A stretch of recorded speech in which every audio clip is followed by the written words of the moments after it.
No paran las atrocidades israelíes contra Palestina. Unos 100 palestinos han resultado heridos en enfrentamientos con fuerzas israelíes en la Cisjordania ocupada.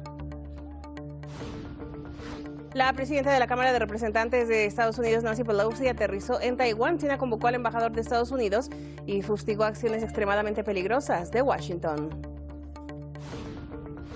Y el presidente de México, Andrés Manuel López Obrador, aseguró que su país no es una colonia y que defenderá la soberanía energética frente a Estados Unidos y Canadá.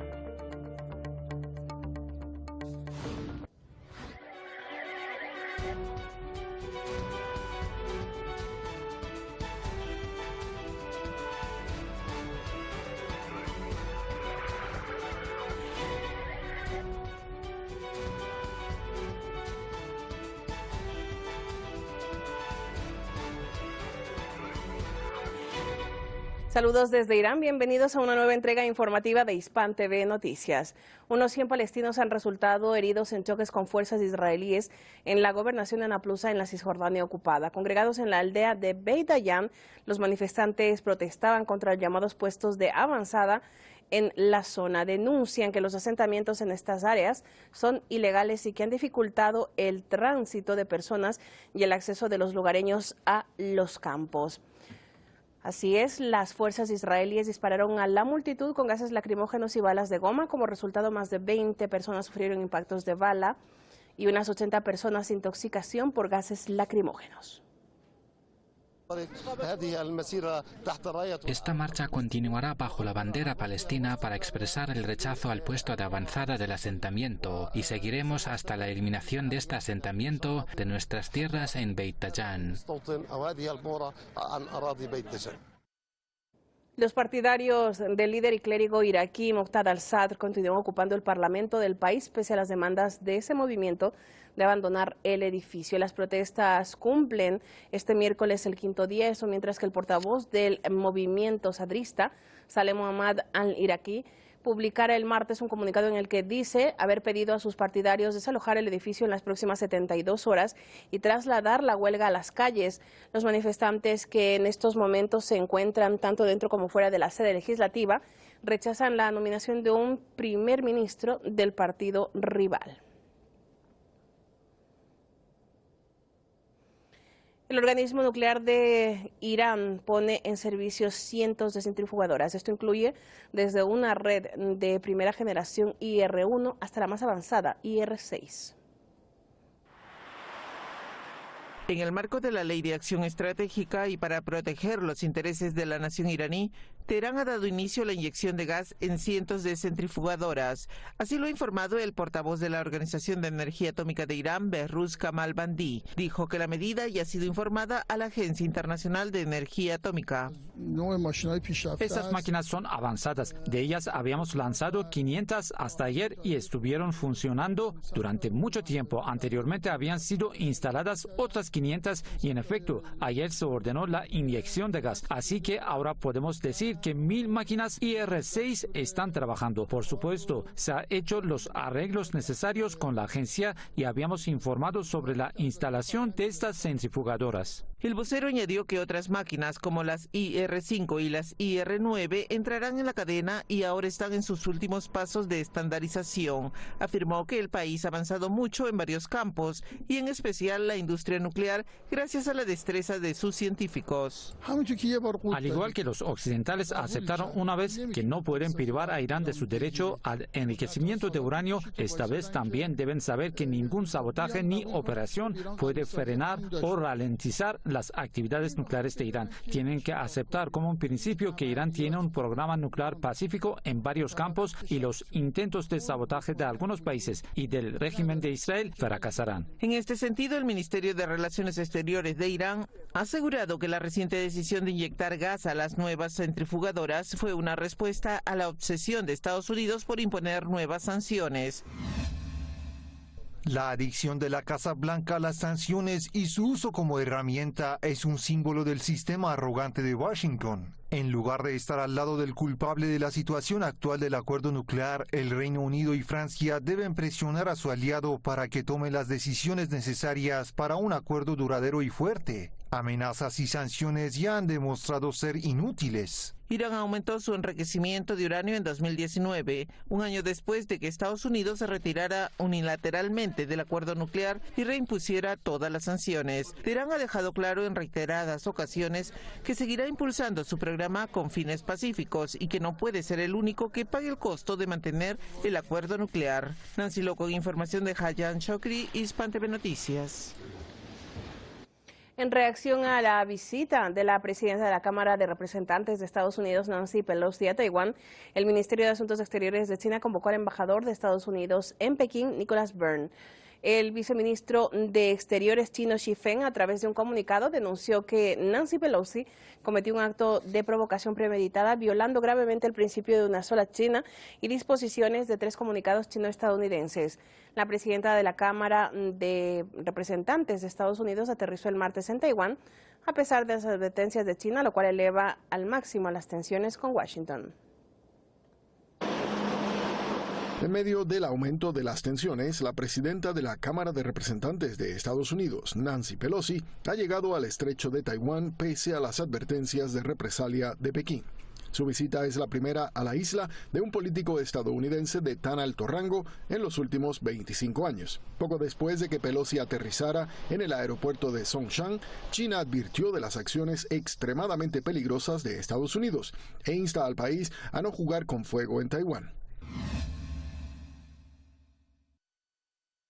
La parte estadounidense está tratando de usar a Taiwán para controlar China y constantemente distorsiona, oscurece y menosprecia el principio de una sola China, fortaleciendo los intercambios oficiales entre Estados Unidos y Taiwán y apoyando las actividades separatistas de independencia de Taiwán. Estas acciones son como jugar con fuego, extremadamente peligrosas. Quienes juegan con fuego morirán quemados.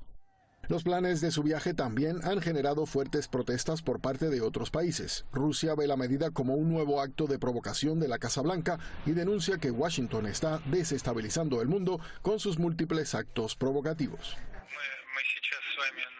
Quiero enfatizar una vez más que nos solidarizamos con China. Está claro que tenemos una actitud sensible hacia este tema. Es absolutamente lamentable. En lugar de tratar esta sensibilidad con respeto, Estados Unidos ha elegido el camino de la confrontación. Rusia, que apoya el principio de una sola China, remarcó que la cuestión de Taiwán es un asunto interno del país.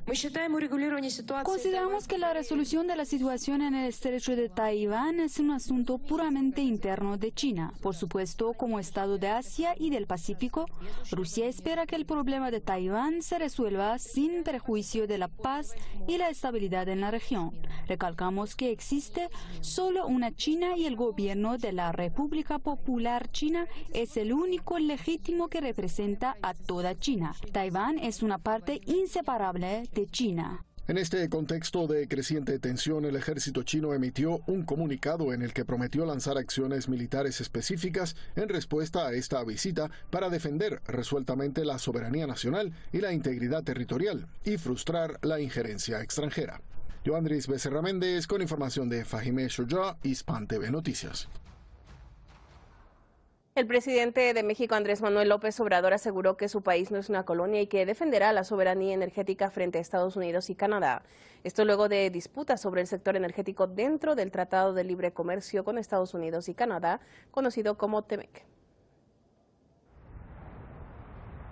México no es colonia de nadie y defenderá su soberanía energética. Con estas palabras, el presidente de esta nación reaccionó a las críticas de Washington por la política energética mexicana. De hecho, la Casa Blanca ha llamado a consultas en el marco del acuerdo comercial TEMEC para resolver ciertas disputas en torno a la reforma energética de México relacionada a los hidrocarburos, la industria eléctrica y problemas relacionados a permisos de operación. Que no nos traten o nos dejemos que nos traten como colonia, porque México es un país independiente, libre, Debido a esta disputa energética, el mandatario mexicano anunció que enviará una carta a su homólogo estadounidense Joe Biden con tal de cuidar la buena relación. Que esa integración no signifique sumisión, y afortunadamente el presidente Biden así me lo ha expresado más de una vez, que la relación se tiene que dar en un pie de igualdad y de respeto a nuestra soberanía. Recordó que ahora existe una dependencia mutua que se ha incrementado desde la entrada en vigor del Tratado México, Estados Unidos y Canadá en julio de 2020, por lo que también aseveró: bendito México, tan cerca de Dios y no tan lejos de Estados Unidos. No solo es qué harían en Estados Unidos sin la fuerza de trabajo de los mexicanos, sino qué harían con su industria sin las autopartes que se producen en México. Un vehículo en Estados Unidos costaría 10-15 mil dólares más. En concreto, Washington denuncia que la política energética de López Obrador viola las disciplinas a las que México se comprometió en el TEMEC, particularmente en capítulos como acceso a mercado, inversión y empresas propiedad del Estado. De no llegar a un acuerdo energético, el siguiente paso sería el establecimiento de un panel de solución de controversias en el que el país corre el riesgo de enfrentar represalias comerciales estadounidenses. Marcelo Sánchez con información en Magdi Arban. Hispan TV Noticias. Y en Chile, un misterioso sumidero gigante se abrió repentinamente en el desierto de Atacama, norte del país. Más adelante, detalles.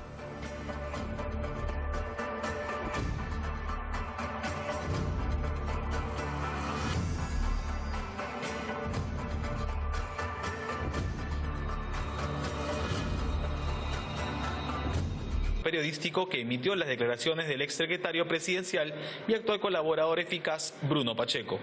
Toda decisión que se pueda tomar dentro del proceso penal que utilice como insumo la información proporcionada o suministrada por aspirantes a colaboradores eficaces tiene que ser corroborada de manera suficiente, de manera bastante, para que pueda servir. De otra manera, es información inane y estéril para el proceso. Entonces buscamos que se cumpla la ley y que se corroboren esos dichos. Según la defensa legal de Pedro Castillo, nadie del entorno del presidente ha sido convocado tras la emisión del reportaje para dar su versión de los hechos. Evidentemente, en la base del equilibrio informativo y de todo periodista es que si es que va a propalar una información y se va a aludir a una persona, esa persona debe ser... o debe tener la oportunidad de mostrar su versión, de dar su explicación, sino la persona su defensa, y ni el presidente ni sus abogados hemos sido convocados para poder descargar esa información. Entonces, cuando eso pasa, estamos evidentemente frente a un exceso en el ejercicio de las libertades comunicativas. En el marco de las investigaciones contra Pedro Castillo, la oposición buscaría nuevamente presentar una nueva moción de vacancia para retirarlo del cargo.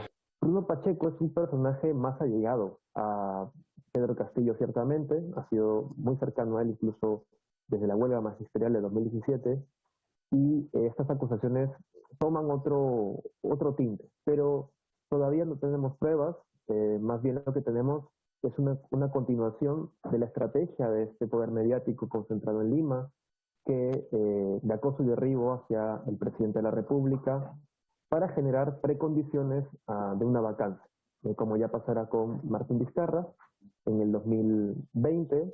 La defensa legal del presidente Pedro Castillo pidió a los medios de comunicación y a la ciudadanía respetar la presunción de inocencia del mandatario hasta que concluyan las investigaciones en su contra por presuntos actos de corrupción.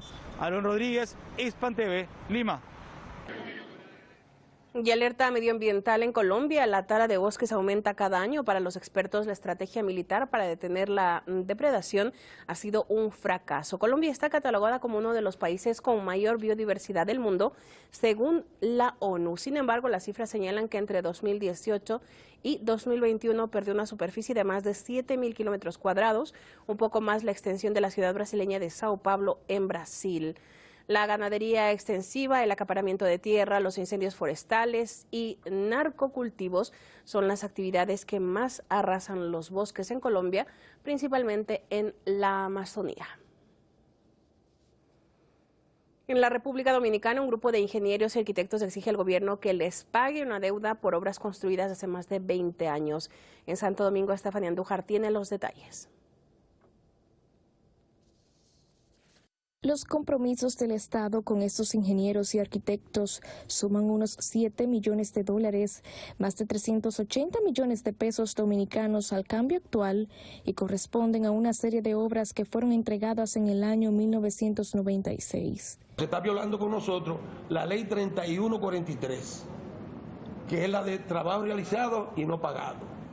Se está violando con nosotros la Constitución de la República, en su artículo 38. Las instituciones nos están dando larga o no nos van a pagar, porque ya ellos tienen todo y no vemos de qué forma es que se va a llegar a que nos paguen. Los profesionales del área de la construcción reclaman el pago de la deuda bajo el eslogan "Queremos cobrar en vida", señalando que muchos de ellos atraviesan dificultades de salud. También le soltamos que pagaran a los enfermos, porque también tenemos enfermos, algunos ya con enfermedades terminales, que ya no vienen aquí, no pueden, algunos que por un medicamento no pueden pagarlos y te están perdiendo vida por eso. Explicaron que el presidente de la República, Luis Abinader, se comprometió con ellos a que honraría este compromiso, y sin embargo han pasado casi 2 años de su gobierno y todavía siguen esperando. Simplemente, si él tiene la voluntad de pagar, como nos profesó en campaña en más de 5 ocasiones a este grupo, bueno, ahí tiene todas las condiciones y toda la prerrogativa para pagarnos. Y estamos hablando de cifras insignificantes para el Estado dominicano. Las obras que generaron la deuda corresponden a 11 instituciones del Estado dominicano. En total son 107 ingenieros y arquitectos a los que el gobierno les debe más de 380 millones de pesos. Algunas de las obras adeudadas fueron construidas hace más de 26 años. Estefanía Andújar, Hispan TV, Santo Domingo. Las autoridades guatemaltecas realizaron una operación en 4 provincias para desmantelar una red de traficantes socoyotes sospechosos de haber realizado al menos 11 operaciones de traslado de migrantes a los Estados Unidos. El objetivo es la desarticulación de un grupo delictivo organizado que operaba básicamente en la región del noroccidente, específicamente en el departamento de Huehuetenango, captando migrantes a nivel nacional, migrantes guatemaltecos, trasladándolos, transportándolos dentro de nuestro territorio con el propósito de llevarlos hacia México y posteriormente hacia los Estados Unidos de América. Hasta el mediodía. Las autoridades han detenido a 19 supuestos traficantes, entre ellos 4 buscados en extradición por Estados Unidos. La policía también allanó 26 distritos inmobiliarios donde realizaron la localización de camionetas último modelo y armas. El operativo ocurrió a poco más de un mes de que 53 personas murieran en San Antonio, Texas, luego de ser abandonadas dentro de un tráiler sin agua ni ventilación. En Honduras, la administración de la presidenta Xiomara Castro ha dejado claro que no permitirá ningún tipo de injerencia de Estados Unidos en medio de su embajada en el país. Desde Tegucigalpa más, con Dazaeva Aguilar. Un tuit de un funcionario de la Embajada de los Estados Unidos en Honduras causó molestia en el gobierno, el cual requirió una explicación a la embajadora de ese país acreditado en territorio hondureño. Nos comunicamos con la embajadora y, como le digo, ella nos aclaró que disculpáramos por el impasse que se había ocurrido, porque no era una posición ni de la embajada ni del gobierno de los Estados Unidos de América, que había sido un tema que había expresado un funcionario personalmente, se le llamó la atención y se le instruyó de parte de la embajada a retirar ese tuit. Así que yo creo que ese es el lenguaje, como le digo, que primará en esta relación de una posiciones transparentes y que las comunicamos de manera directa con los Estados Unidos. Scott Hansen es el consejero económico de la Embajada de Estados Unidos en Honduras y emitió una opinión considerada como injerencia en asuntos internos hondureños, luego de comentar un tuit de la secretaria de Finanzas. El mensaje tiene un componente altísimamente político y altísimamente injerencista, independientemente que después él, como usted bien dice, haya retirado el mensaje. En los últimos años no era común que el gobierno hondureño hiciera respetar su autodeterminación frente a los Estados Unidos. El canciller de la República, Enrique Reina, ha sido claro. La administración de la presidenta Castro mantendrá relaciones diplomáticas con los Estados Unidos, pero no serán supeditadas. Estados Unidos tiene una larga historia injerencista de imponer su voluntad a los países, sobre todo los países pequeños, los países, digamos, con menos desarrollo económico. Incluso quiere imponerle cosas a países de mayor desarrollo, pero estos le contestan de una manera pues en el mismo nivel de ellos. Entonces, Estados Unidos lamentablemente se ha autodesignado como el salvador del mundo, pero en realidad y el gran protector de la democracia, pero en realidad la historia demuestra que a veces ha generado más daño a la democracia que bien. En estos primeros 6 meses de gobierno han sido múltiples las visitas de altos funcionarios a Honduras, lo que muestra que la administración Biden tiene clara la nueva política exterior hondureña. Dazaef Aguilar, Hispan TV, Tegucigalpa. Y en Chile, un misterioso sumidero gigante y perfectamente circular se abrió repentinamente cerca de una mina de cobre subterránea de Alparroz, en el desierto de Atacama, en el norte del país. El gobierno anunció que investigará las causas de este socavón, que tiene 32 metros de diámetro, 54 de profundidad. Según autoridades, el agujero se hace cada vez más grande, lo que genera una preocupación en Tierra Amarilla, con cerca de 13.000 habitantes. Por el momento, se ha detenido temporalmente todas las actividades mineras para el área y a fin de evitar que se agrave la situación.